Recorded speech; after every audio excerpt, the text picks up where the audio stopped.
मैं ये भी डिस्कस करना चाहूँगा कि लेट से कोई ख़ातून एक मिक्स्ड एनवायरनमेंट में जॉब कर रही है, फॉर वट एवर रीज़न, कोई मजबूरी हो सकती है या चले शी इज़ देयर समहाउ, मर्द बहुत ज़्यादा है, मर्दों से इंटरेक्शन है बहुत ज़्यादा, तो what are some of the guidelines? क्या वो बिल्कुल भी मर्दों से बात ना करे, बिल्कुल भी इंटरेक्शन नहीं करनी चाहिए, इस्लाम दुआ नहीं होनी चाहिए, क्या है, व्हाट्स द वे फॉरवर्ड? पिछले दिनों ही मेरे पास एक बहुत ही ज़हीन लड़की आई और वो उनका नस्ट में एडमिशन हो गया और बहुत अच्छे घराने से उनका ताल्लुक़ है, रिलीजियस घराने से, और उन्होंने मुझे आके यही क्वेश्चन किया। तो मैंने उनको दो बातें, जी आंटी आप मुझे बताएं मैं करूं क्या, वहाँ पे मैं जा रही हूँ, और वो जा भी किसी इंजीनियरिंग के शोबे में रही हैं, बहुत ही ज़हीन है। अच्छा। और जो एप्टीट्यूड भी बड़ा कमाल का है। तो मैंने फिर उनको दो बातें कही और वो भी मैंने सोच सोच के कही। मैंने कहा एक तो आपकी जो इंटरेक्शन है ना अपने मेल क्लासमेट से, वो ऐसी होनी चाहिए जिसको आप फेसबुक पे डाल सकें।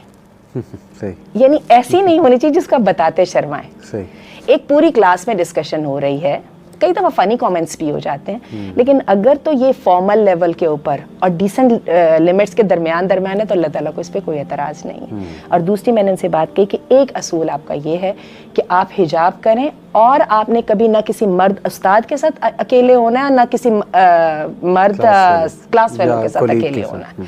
और तीसरी वजह मैंने उनको एक बात कही थी और उनको मैंने कहा था जो भी आप अपनी कुरान क्लास या कोई भी जो आपका जो दीनी तालीम का जो है कोर्स आप कर रही हैं, इसको आपने जारी रखना दिन में 1 घंटा या किसी तरह, ताकि ये बार बार आपको रिफ्रेश करता रहे आपके ज़िंदगी के असल मकसद की तरफ।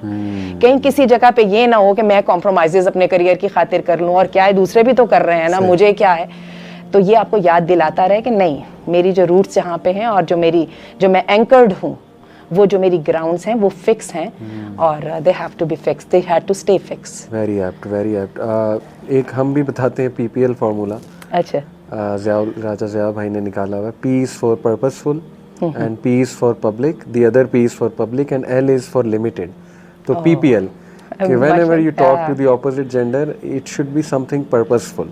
Okay. Number 2 it should be public. जैसे आपने कहा ना कि अकेले उसमें बहुत खदशा है। अब हमारे यहाँ भी माशाल्लाह ख़वातीन यूथ क्लब में काम करती हैं, इंटरेक्शन भी होती है हमारी उनसे, लेकिन ये कि हमेशा हम CC में, ईमेल पे भी अगर कर रहे हैं तो CC में किसी को रखते हैं। और हमारे यहाँ रूल है कि अगर आप मैरिड हैं तो आप CC में अपनी वाइफ को रखेंगे। हाँ। और अगर वाइफ किसी मर्द से बात करी तो वो CC में अपने हस्बैंड को रखेगी। ये हमारे यहाँ एक रूल है। दूसरा WhatsApp ग्रुप्स हैं हमारे, तो हमारा रूल है कि WhatsApp ग्रुप्स पे ही ऑपोजिट जेंडर से इंटरेक्ट करना है, अलग से मैसेज आपने नहीं करना है।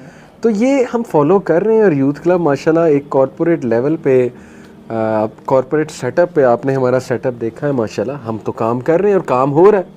कौन कहता है ये बैकवर्ड वेज हैं और इनसे काम कैसे चलेगा? हमारा चल रहा है माशाल्लाह। ख़वातीन का बहुत बड़ा रोल है।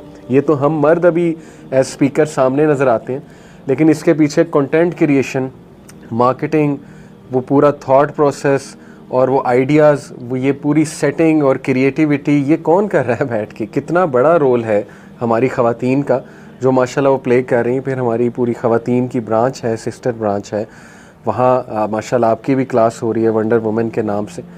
तो काम चल रहा है माशाल्लाह by following all the Islamic guidelines. तो हमने तो ये खड़ा करके दिखाया अल्हम्दुलिल्लाह, एक ऐसे लेवल की ऑर्गेनाइजेशन जो मतलब जिससे कॉरपोरेट लुक भी आए as per your definition of corporate, और अल्हम्दुलिल्लाह इस्लामिक गाइडलाइंस भी यहाँ पर फॉलो की जाए। तो इट्स वेरी मच प्रैक्टिकल। तो ये PPL फार्मूला